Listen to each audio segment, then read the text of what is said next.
गीता में भगवान श्री कृष्णचंद्र जी ने कहा है, प्रजहाति यदा कामान सर्वान् पार्थ मनोगतान् आत्मन्येवात्मना तुष्टः स्थित प्रज्ञस्तदोच्यते।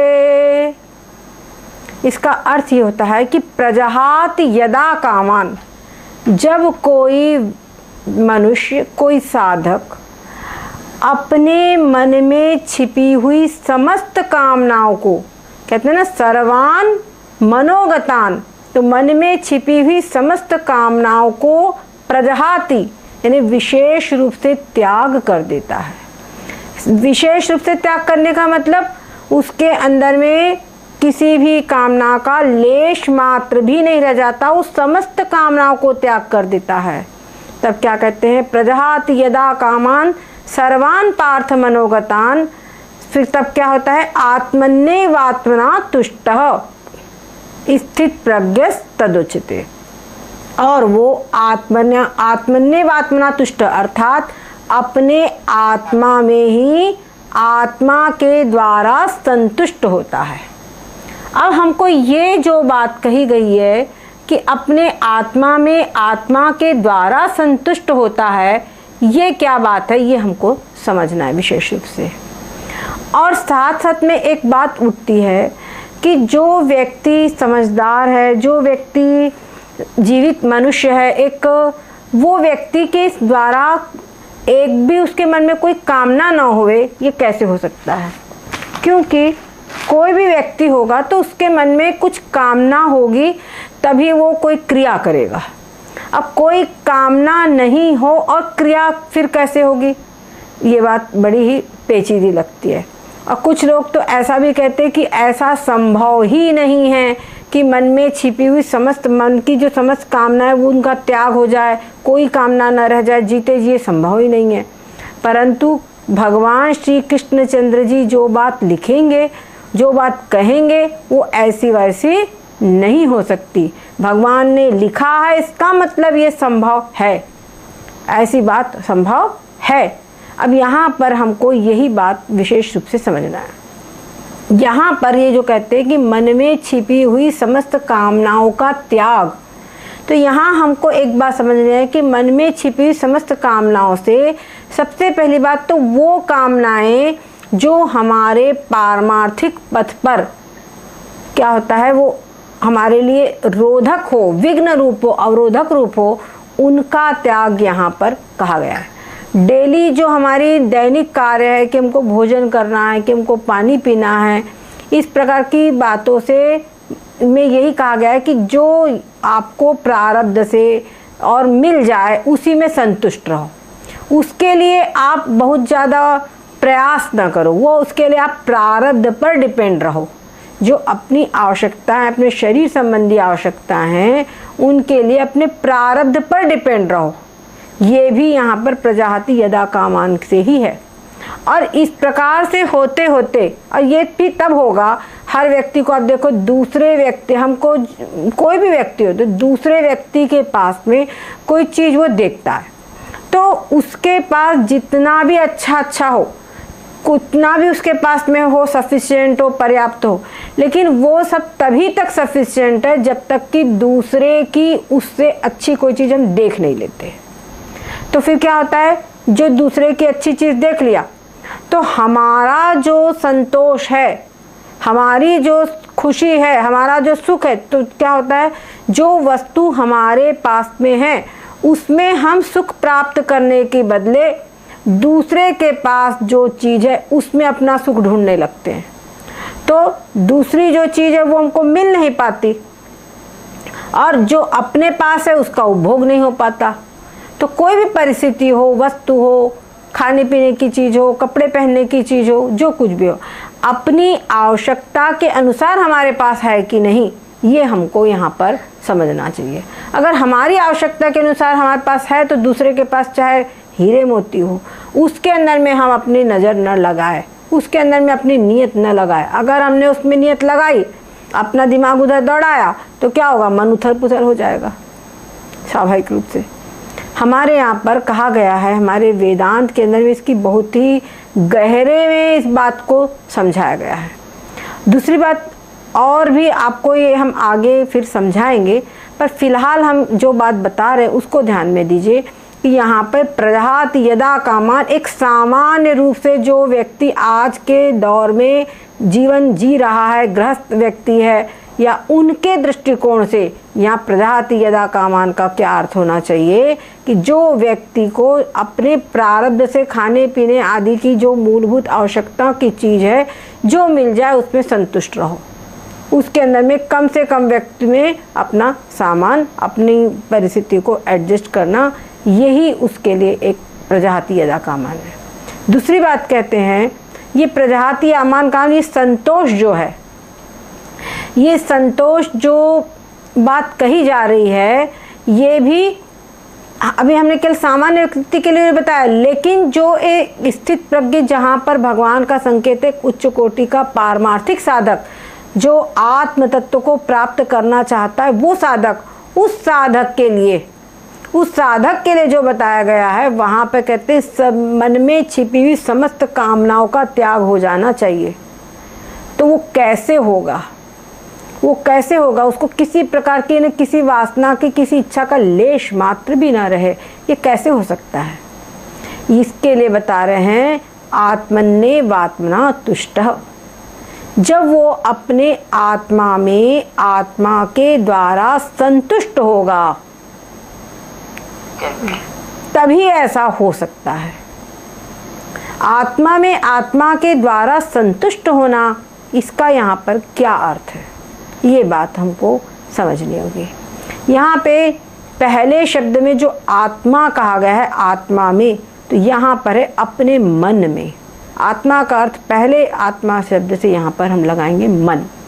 अपने मन में आत्मा के द्वारा, मतलब एक तो व्यक्ति सुखी होता है, आनंदित होता है। कैसे?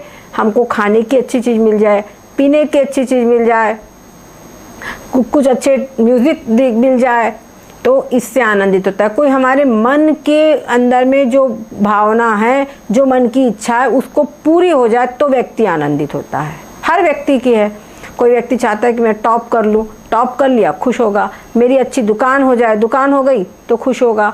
मेरा अच्छा मकान हो जाए, मकान बन जाएगा तो खुश होगा। इस प्रकार से सामान्य जितने भी आप लोग अपने आसपास देख रहे हैं अपने सहित, तो उनकी खुशी का में सामान, वस्तु आदि जो हमारे इसको विषय पदार्थ जो प्राप्त होते हैं, उनके पदार्थों के प्राप्त होने से वो खुश होता है, उन पदार्थों के प्राप्त होने से वो संतुष्ट होता है। लेकिन जो एक साधक है, वो साधक इन पदार्थों के प्राप्त होने से खुश नहीं होता। पदार्थ तो है कि काम चलाना है इसलिए कुछ मिल गया तो खाना है, शरीर चलाना है इसलिए खाना है, शरीर को ठंड से बचाना है इसलिए वस्त्र पहनना है, शरीर को गर्मी से बचाना है इसीलिए कुछ अपनी पंखा आदि चाहिए, उसको कुछ आवश्यकता के अनुसार उसको चाहिए। उसको ये नहीं है कि खूब भोग करे, ये भावना नहीं है उसकी। तो कहते हैं कि उस साधक को वो अपने मन में किस बात से संतुष्ट है? वो अपने आत्मा के द्वारा संतुष्ट है। क्योंकि अब आत्मा में संतुष्ट होने का क्या अर्थ है? आत्मा के द्वारा संतुष्ट होने का क्या अर्थ है? आत्मा में संतुष्ट होने, ओहो हाँ, अपने आत्मा के द्वारा संतुष्ट होने का क्या अर्थ है, ये हम थोड़ा गहराई में समझेंगे। यहाँ पर ये बताया जा रहा है कि एक व्यक्ति जो संसार का व्यक्ति है, उसके अंतःकरण की वृत्ति संसार के पदार्थों को देखती है। उसके अंतःकरण की वृत्ति संसार के पदार्थों को देखती है। कहीं पंखा, कूलर, टीवी आदि आदि अनेक चीज़ों को वो देखती है।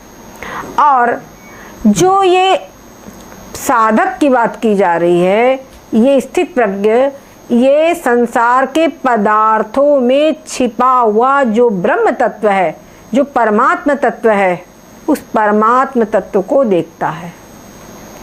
क्या समझे? उस परमात्म तत्व को ये देखता है।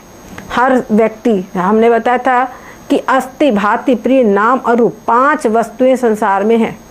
और एक बात और सके, बचपन में बच्चों को बताते हैं, हम सिखाते हैं कि परमात्मा कण कण में है, परमात्मा सब कहीं है, परमात्मा सब कुछ देखता है, ऐसी कोई जगह नहीं है जहाँ परमात्मा नहीं है। जो ये बात बच्चों को हम समझाते हैं, और ये एक रिक्शे वाला भी कहता है, ये बात हमारे शास्त्रों में भी कही गई है, ये हमारे शास्त्रों में कही गई है, वही वो कहता है। परंतु क्या होता है कि बातें कहते हैं पर उसको जीते नहीं हैं। क्या समझे, कहते हैं पर जीते नहीं। जैसे हम अपने बच्चों को सिखाते हैं, बेटा हमेशा सच बोलना चाहिए, तो बच्चे को सिखाते हैं सच बोलना चाहिए, लेकिन अपने आप में उसको जीते नहीं है कि हम खुद सच बोले, ऐसा नहीं होता। उसी प्रकार से बच्चे को सिखाते, बेटा भगवान सब कहीं है, भगवान सब कुछ देखता है, परंतु उस चीज़ को हम खुद जीते नहीं हैं। हम अपने जीवन के अंदर में जो बात होती है तो उसको हम जीते नहीं है कि परमात्मा सब कुछ देखता है। अगर दिमाग में ये बात रहे कि परमात्मा सब कुछ देखता है, अगर हर व्यक्ति के दिमाग में, तो उसके द्वारा कोई भी गलत काम होगा ही नहीं, क्योंकि परमात्मा मुझको देख रहा है। और हर व्यक्ति हर कुछ छुपाता है ना, अपनी बहुत सारी चीज़ें, जैसे रिश्वत वगैरह लेना है, जो भी 2 नंबर का जो चोरी करता है, तो चोरी आदि किस प्रकार से करता है, वही भावना रखते हुए कि कोई भी मेरे को नहीं देख रहा है, तभी तो चोरी हो पाती है। अगर ये बात हो कि परमात्मा मेरे को देख रहा है तो चोरी हो पाएगी। परमात्मा मेरे को देख रहा है तो वो जो बनाते हैं ना, एक रजिस्टर दिखाने वाला, एक रजिस्टर भीतर वाला, वो रजिस्टर बन पाएंगे, क्योंकि भीतर वाला रजिस्टर हो चाहे बाहर वाला, परमात्मा तो सब देखता है। बहुत सारे आप देखिए, तमाम संसार में जो भ्रष्टाचार है, इनकम टैक्स की चोरी है, कोई ऐसे और कोई वैसे, हर प्रकार की चोरियां हो रही है। तो हर व्यक्ति के मन में ये बात है कि मेरे को कोई नहीं देख रहा, ये मैं जो करूँगा इसको कोई नहीं जानेगा। जब ये नहीं कोई जानेगा बात है, तभी गलत काम हो पाता है, और नहीं तो कोई भी गलत काम न होने पावे।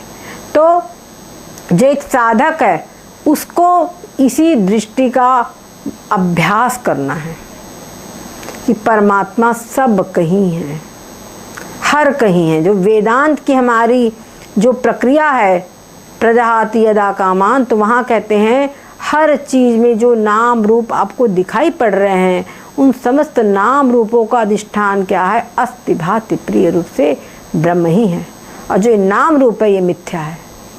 तो वो जो साधक है वो उन पदार्थों को देखता है, खाने पीने की चीज़ भी उसको जब दिखती है तो खाने पीने की चीज़ उसकी वाणी जीवा तक जाती है, दांत उसके चबाते हैं और मुंह के अंदर में जा कर के सब निकलता है, लेकिन उसकी दृष्टि उस नाम रूप के साथ में, वो जो रसगुल्ला आया है उस रसगुल्ले के साथ में, उस रसगुल्ले में का जो अधिष्ठान जो ब्रह्म है उसको ग्रहण कर लेती है। उसका अधिष्ठान उसमें छिपा हुआ जो परमात्मा तत्व है उसको ग्रहण करती है। तो परमात्मा तत्व को देख करके, परमात्मा तत्व को ग्रहण करके वो संतुष्ट होता है। और जितने भी पदार्थ, फिर चाहे उसके कोई अनुकूल आवे चाहे प्रतिकूल आवे, सब में उस परम तत्व को देख करके वो आनंदित होता है, प्रसन्न होता है, सुखी होता है। और उसकी जो सुखी है, ऐसी हंसी नहीं, ऐसे आप लोग चुटकुला वगैरह बताते हंसते खुसते, ऐसी हंसी नहीं है। मन में अंदर में एक विशेष आनंद, मन के अंदर में जो एक विशेष आनंद है, उसको वाणी से वर्णित नहीं किया जा सकता। वो आनंद उसको प्राप्त होता है। तो संसार का व्यक्ति, जो संसारी व्यक्ति है, वो तो संसार के पदार्थों को देख करके, संसार के पदार्थों को देखकर आनंदित होता है, संसार के पदार्थों को देखकर आनंदित होता है। लेकिन जो स्थित प्रज्ञ है, ये उस पदार्थों में उस छिपे हुए परमात्मा तत्व को देख करके ये आनंदित होता है। तो परमात्मा तत्व का दर्शन हर कहीं करता है, तभी क्या होता है, अपने आत्मा में ही, आत्मा के द्वारा परमात्मा तत्व ने सबके भीतर में आत्मा रूप से विद्यमान जो परम तत्व है, वो आत्मा रूप से विद्यमान है हर वस्तु में, व्यक्ति में। तो आत्मा को उस प्रकार से देखता है कि आत्मा इसमें भी है, और जो ये आत्मा है सो वही आत्मा इस शरीर के भीतर में भी है। तो वो वस्तु और मैं दोनों एक ही है। अपने आप को इस सब कहीं दर्शन करता है। तो ये आत्मन्नेव आत्मना तुष्ट होता है, इसीलिए उस परम तत्व को देखकर ये संतुष्ट होता है, आनंदित होता है, शांत होता है। तो ऐसा जो साधक है वो क्या है? ऐसा जो साधक है वो है स्थित प्रज्ञ, उसको कहा गया है स्थित प्रज्ञ तदोच्यते। तो ये स्थित प्रज्ञ ऐसा इसको कहा गया है। ये बात यहाँ पर हमको समझने की है। तो इसके अंदर में आपको एक बात बता रहे हैं, जैसे हृदय है तो कहते हैं ना, एक म्यान में दो तलवार नहीं रह सकती है ना, रह सकती है क्या? नहीं रह सकती, एक म्यान में दो तलवार नहीं रह सकती। उसी प्रकार से जो हमारा अंतःकरण है, मन है, उसके अंदर में एक समय में एक ही बात रह सकती है, एक ही चीज की रह सकती है, दो चीज नहीं रह सकती है। अंतःकरण की जो वृत्ति है वो एक समय में एक ही पदार्थ को ग्रहण कर सकती, दो को ग्रहण नहीं कर सकती। तो जब किसी की वृत्ति, जो अंतःकरण की वृत्ति है, जिसका मन है, वो संसार के घटपट रसगुल्ला आदि पदार्थों को ग्रहण कर रहा है ना, संसार की ये चीज़ चाहिए, वो चीज़ चाहिए, ऐसे उन पदार्थों को ग्रहण कर रहा है, उस समय पर वो उन पदार्थों में जो स्थित जो परम तत्व है, परमात्मा तत्व है, और अन्य कहीं परमात्मा तत्व सबका ही है, उस परमात्मा तत्व को ग्रहण नहीं कर सकता। लेकिन जो जिसके मन में उस परमात्मा तत्व की कामना है, वो परमात्मा तत्व को देखना चाहता है, परमात्मा तत्व से प्रेम है, उसको दूसरे पदार्थों नहीं दिखाई पड़ते, दूसरे पदार्थों में परमात्मा तत्व को ग्रहण कर लेता है। एक तो ये ऐसा दर्शन है। अब देखिए मीरा ने क्या कहा, मेरे तो गिरधर गोपाल दूसरों न कोई। तो मेरे तो गिरधर गोपाल ने क्या, आत्म तत्व जो परम तत्व परमात्मा तत्व वही एकमात्र मेरे हैं, बाकी और दूसरा कुछ भी नहीं है। तो वैसे ही उसको केवल एक परम तत्व जो परमात्मा तत्व है, जो आत्मा है, अधिष्ठान सबके भीतर में ओतप्रोत, उस अधिष्ठान का के प्रति ही उसको प्रेम है। उसको पता है कि इस परमात्मा तत्व का दर्शन करने से मेरे को शांति मिलती है और अन्य पदार्थों से नहीं। तो उसका चित्त सहज ही, जैसे किसी को एक बार बढ़िया मीठा रसगुल्ला हाथ लग गया, मुंह के जबान को लग गया, तो फिर उसको कम मीठा वाला पदार्थ उसको फीका लगेगा, है ना। किसी ने अगर एक बार हीरा प्राप्त कर लिया, किसी ने अगर एक बार बढ़िया चकमक जो असली हीरा प्राप्त कर लिया, तो उसको जो सामान्य जो कांच के माला है उसमें उसका दिमाग जाएगा क्या? जैसे मेले के अंदर में लोग जाते हैं, वो 5-5, 10-10 रुपए की हीरे जैसी दिखने वाली माला प्राय बच्चे लेते हैं, खरीदते, चमकदार जो होगी उसको खरीदते हैं।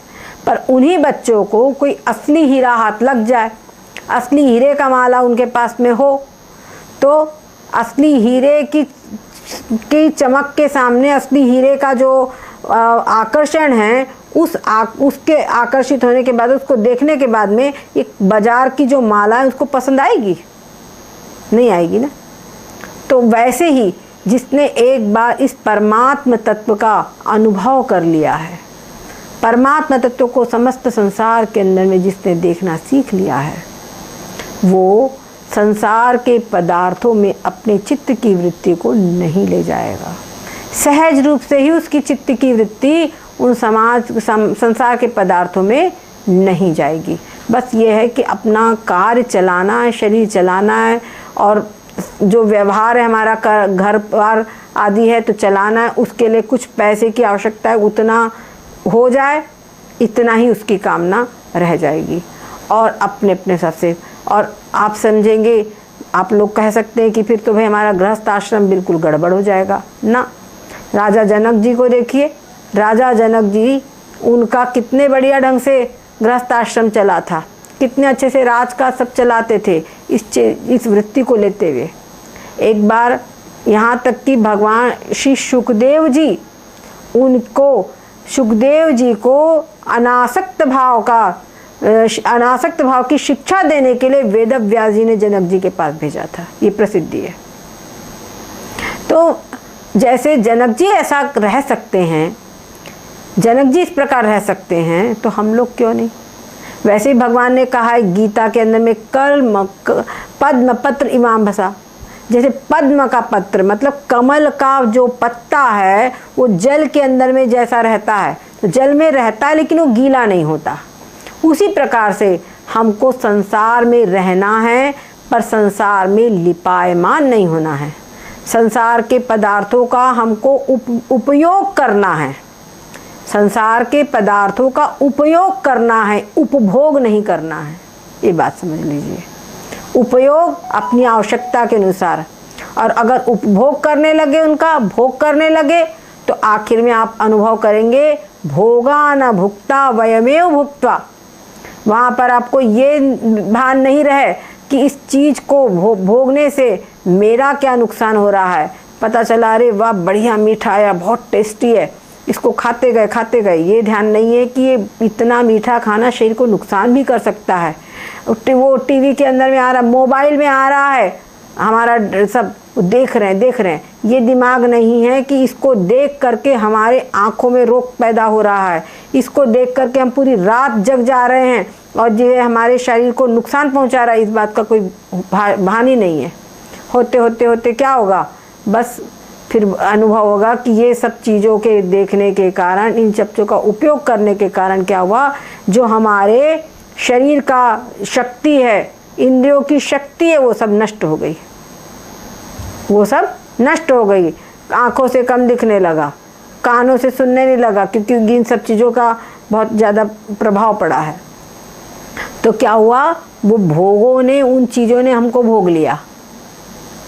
एक छोटा सा उदाहरण आप देखिए, कई बार होता है जो हमारे किशोर वर्ग है उन लोगों में, जैसे डाटा मिलता है ना 1 GB या 1.5 GB पर डे, तो वो लोग रात में जगते रहे कि मेरा डाटा पूरा ख़त्म हो जाए तब मैं सोऊं, डाटा पूरा हम ख़त्म कर ले। तो क्या होता है, डाटा ख़त्म करने के लिए वो लोग तो फालतू चीज़ें भी देखते हैं, तो डाटा ख़त्म करने के लिए अपना समय बर्बाद कर रहे हैं। तो बताइए कि डाटा को वो उपयोग कर रहे हैं कि डाटा उनका उपयोग कर रहा है।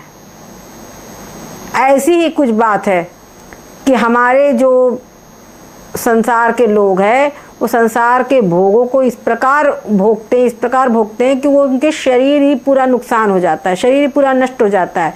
तो ऐसे ही समय पर हमारे जो भर्तृ जी का भोगा न भुक्ता वयमेव भुक्ता, अगर इस प्रकार की असावधानी के साथ भोगा तो भोग को आप नहीं भोगेंगे, वो भोग आपको भोग डालेंगे, मतलब आपका शरीर आदि पूरा सब नष्ट कर डालेंगे।